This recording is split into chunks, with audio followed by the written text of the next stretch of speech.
It was Christmas Eve when I landed. My name's Eric. I'm 32, and I hadn't been home in 2 years. I used to love the holidays, the snow, the food, the chaos of too many people stuffed into one house. But after my parents divorced and my siblings got, well, greedy, things changed. I moved across the country to chase a better life and eventually built something solid for myself. A stable tech job, a calm apartment, a circle of actual friends who didn't treat me like a walking wallet. But still, a part of me missed home. Missed my grandpa, mostly. So this year, after months of ignored group chats and guilt-tripping texts from my sister, I decided to fly back. I didn't tell anyone I was coming, figured I'd surprise them. Joke's on me. When the Uber dropped me off at the old house, the one I helped renovate with my bare hands a decade ago, it was pitch black. Not a single light on, no car in the driveway, not even the smell of food wafting through the door. I knocked twice, then let myself in with the key I'd kept since college. The silence hit me first. Then, from the kitchen, I heard the sound of plastic crinkling. I turned the corner, and there he was, Grandpa Joe, sitting at the table with a flimsy sandwich on a paper plate, wearing 2 sweaters and squinting at a crossword. I froze. "Eric," he said, perking up, and for a second, I swear he looked younger. "Grandpa? What's going on?" He gave a tired shrug. "They left this morning. Said they were going to Disney for the week. Left a note." The note was taped to the fridge. In my sister's curly handwriting, it read, "Use the holiday fund you sent to book the trip. Couldn't take Grandpa. You know how he gets. You're the responsible one, right? Watch him for the week. T checks." I stared at it for a full minute before laughing. Not a happy laugh, the dry kind you do when something inside you snaps. I didn't even remember sending them money for a holiday fund. Turns out they labeled one of my birthday transfers as that. Typical. I looked at Grandpa, who was quietly folding his napkin. He wouldn't meet my eyes. "They left you alone?" I asked, barely holding it together. "They said I complained too much," he said, almost apologetically, "and that Disney doesn't have wheelchair ramps." I told them I didn't mind. But your mother just smiled and said I'd ruined the magic. I felt something in me shift. Not anger, not at first. Just cold clarity. I'd spent years bending over backwards for this family. Paid off my sister's student loans when she accidentally got kicked out of school. Helped my brother get his real estate license, only for him to brag about flipping a condo I co-signed. Covered my mom's utilities during her spiritual phase when she quit her job to become a life coach. And this was the thanks I got? I made Grandpa some proper dinner, leftover ham and potatoes from the freezer, and we sat in the living room watching reruns of Matlock. He was quiet, thoughtful, but right before bed, he said something I didn't expect. He leaned over, turned down the TV, and whispered, "They'll regret this." Then he smiled. Slow. Knowing. That night, I stayed awake staring at the ceiling in my childhood room, every little insult and favor replaying in my mind like a bad highlight reel. The time my mom made a Facebook post about how hard it is being a single parent, right after I'd covered her rent. The time my sister laughed at me for living alone and called me emotionally constipated because I didn't want to Venmo her for a bachelorette trip I wasn't invited to. The time my brother borrowed my car and returned it with a cracked windshield and a shrug. I never asked for recognition. Just basic decency. 3 days passed like molasses. I stayed with Grandpa, cooked his meals, made sure he had his meds. We talked more than we had in years. He told me stories about my dad when he was young, about my grandma and the garden she loved, about the old neighborhood before it got overrun with trendy cafes and overpriced yoga studios. It was the kind of quiet, steady connection I hadn't felt in years. And it made me angrier, not at Grandpa, but at everyone else. That they'd abandoned him like this. That they thought I'd just accept it. That they counted on me being the reliable one, the pushover. Then, right around noon on the 3rd day, the doorbell rang. I opened it, and there they were. My sister, red in the face. My mom, looking winded. My brother, arms crossed like a bouncer. And behind them, 2 tired kids with Mickey Mouse ears drooping over their foreheads. "You're home," my mom said, half relieved, half accusatory. No greeting. I asked, deadpan. I was expecting at least a welcome hug. My sister scoffed. "Can we come in?" "Why?" They exchanged glances. My brother muttered something about Grandpa said something weird. I raised an eyebrow. "Where is he?" my mom asked, trying to look past me. "Is he okay?" "Very," I said, watching a documentary on sea turtles. "Why?" My sister stepped forward. "He texted me. Said, Eric's teaching me how to make them pay." What does that mean? I didn't move from the doorway, just leaned against the frame with my arms folded, and that same quiet, deliberate calm I'd watched Grandpa wear like armor for years. That depends, I said. What do you think it means? My mom looked rattled. She always hated when I spoke in riddles. She liked things simple, especially when it meant she got her way without having to ask twice. My sister rolled her eyes and tried to push past me, but I didn't budge. Eric, seriously, don't be dramatic. We had plans. We didn't think you were even coming. Yeah, my brother chimed in, not even looking me in the eye. You ghosted the family for 2 years, and now you're suddenly our moral compass? I couldn't help but smirk. I didn't ghost anyone. I stopped replying after the third time you texted me you up at 2 a.m. asking for money for a crypto scam. He turned red. I finally stepped aside just enough to let the kids shuffle past. They looked exhausted, one clutching a stuffed Pluto, the other chewing on a candy cane that had long since melted into a sticky mess. My mom followed after them like she owned the place. Look, she said, dropping her designer purse onto the counter. I know this looks bad, but it wasn't that serious. We were only gone for a few days. He was fine. No, I replied calmly. He wasn't. I didn't raise my voice. Didn't have to. I watched her flinch anyway. My sister hovered by the table, finally noticing the meals in the fridge, the clean dishes in the sink, the blanket folded neatly on the couch where Grandpa had fallen asleep a few times.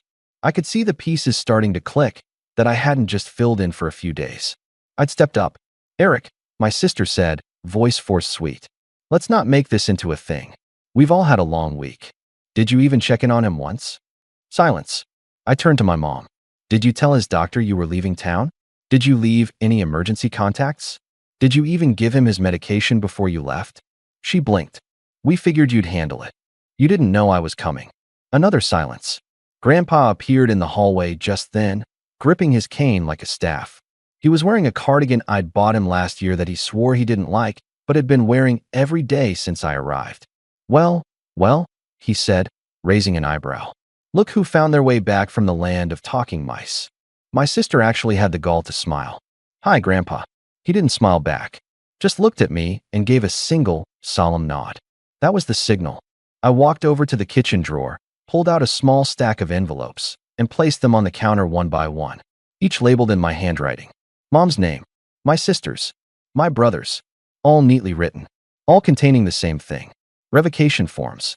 What's this? My brother said, grabbing his. Power of attorney, I said.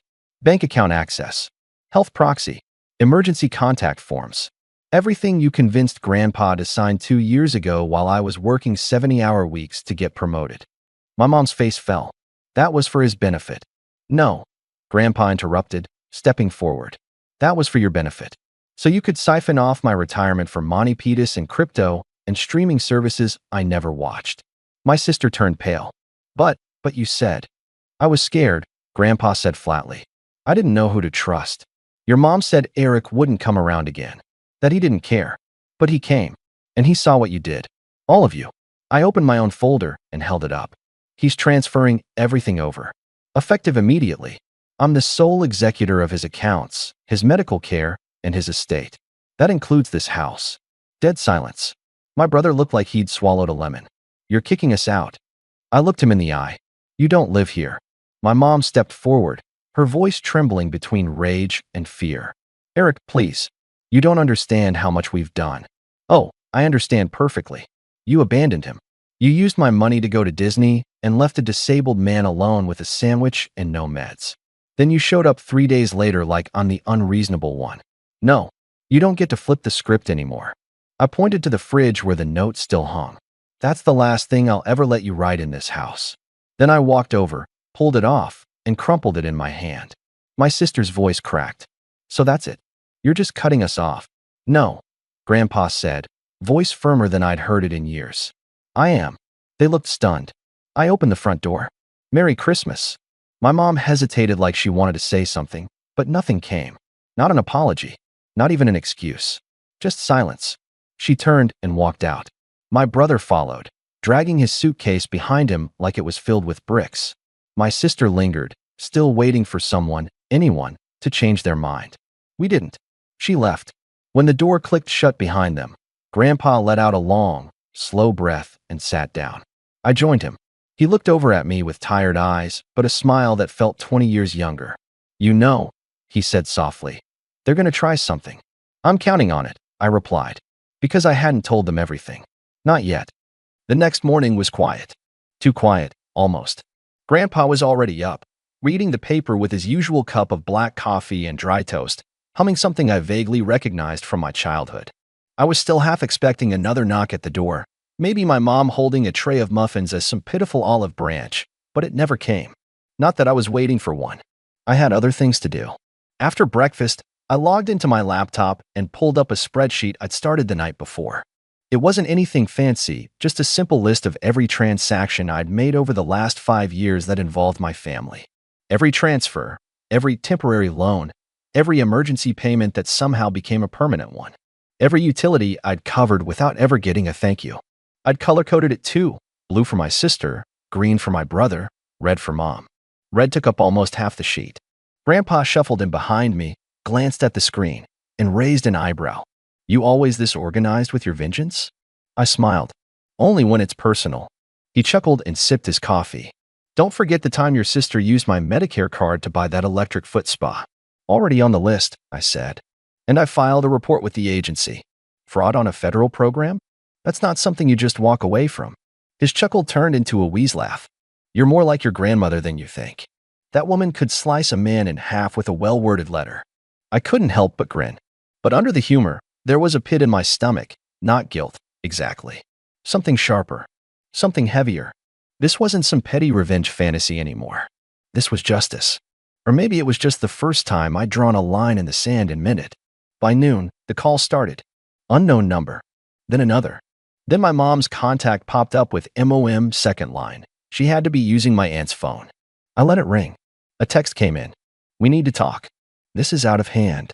Please be reasonable. Followed by another from my sister. Why are you doing this? It was just a few days. You're being cruel. Then another. If this is about the money, I told you I'd pay you back. I just need a little time. I muted the thread. Grandpa looked up from his crossword. They still think this is about the Disney trip? Yep. He shook his head. They never understood you, kid. Never gave you credit for anything unless it benefited them. You didn't change. They just ran out of excuses. I stared at the blinking notification bubble on my screen. 20 unread messages now. Maybe more. I thought about my brother's half-finished real estate scheme, the one he kept trying to rope me into by dangling investment opportunities like bait. He'd pulled a second mortgage on a duplex under Grandpa's name, back when he still had partial access to his bank account. Said it was temporary. Said he'd pay it off after a big flip. But I'd found the paperwork 2 nights ago, and there was nothing temporary about it. I thought about the streaming accounts my sister had tied to Grandpa's email, billing him monthly for 5 different platforms he didn't even know how to use. Thought about the doctor's appointments she claimed she was scheduling for him that turned out to be hair appointments and massages, all billed through his retirement account. And I thought about my mom. About the sweet little notes she'd write on birthday cards and then immediately follow with, "Hey, could you help out with this thing?" Like love was a transaction. The countless ways she'd guilt me into silence when I raised concerns. The time she told me I was cold and distant when I asked why Grandpa's prescriptions were always late. They were parasites. And they'd finally hit a host that fought back. I stood up and grabbed the folder I'd been compiling. Inside were the printed statements, screenshots, legal docs, and emails. Everything in order, everything backed up. I wasn't just cleaning up after them anymore. I was building a case. Were you going? Grandpa asked as I headed toward the door.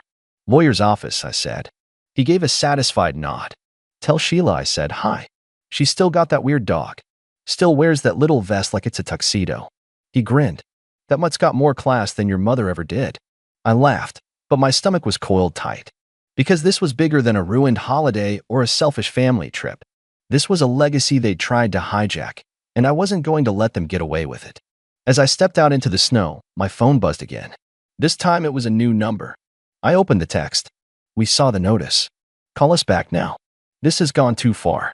Attached was a screenshot of the foreclosure alert for the duplex. They knew. Good. I put the phone in my pocket and started walking.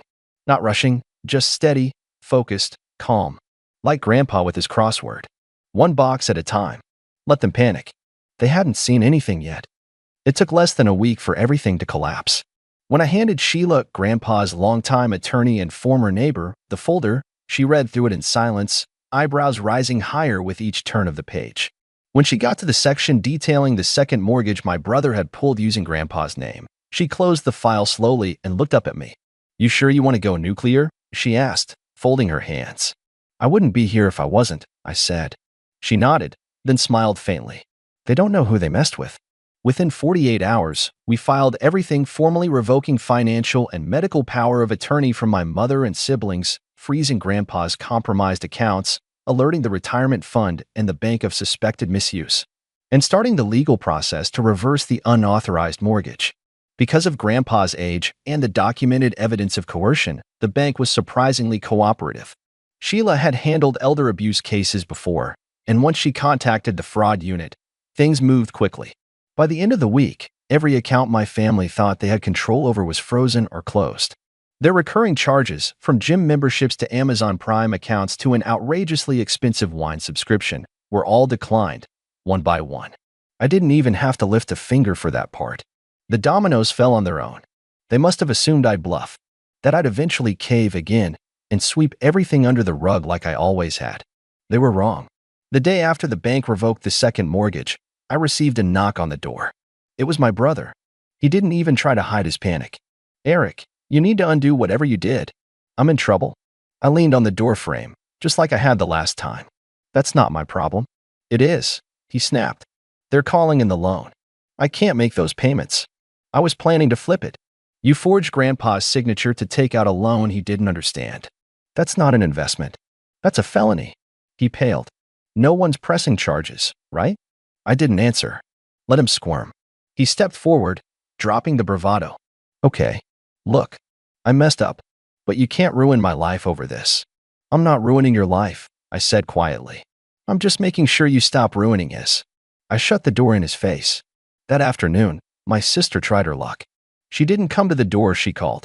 I ignored the first three, but on the fourth try, I picked up. She launched into it without even a greeting. "Eric, I'm going to lose my car." "That's not my fault. They locked my accounts. I couldn't even pay my rent this month. What am I supposed to do? Maybe get a job that doesn't involve stealing from a 78-year-old? She went quiet for a beat. Then, with venom in her voice, "You always think you're better than us." "No," I said. "I just stopped pretending we were the same." She started to cry, or fake it. Hard to tell anymore.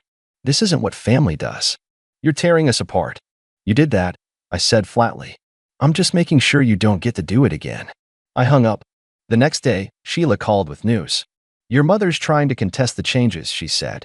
"Filed a request to regain control of his medical proxy and access to his retirement fund."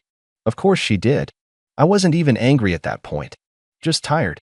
So I asked Sheila if we could speed up the next step, moving Grandpa's assets into a trust with me as sole trustee. That way, not even a contested will could touch it.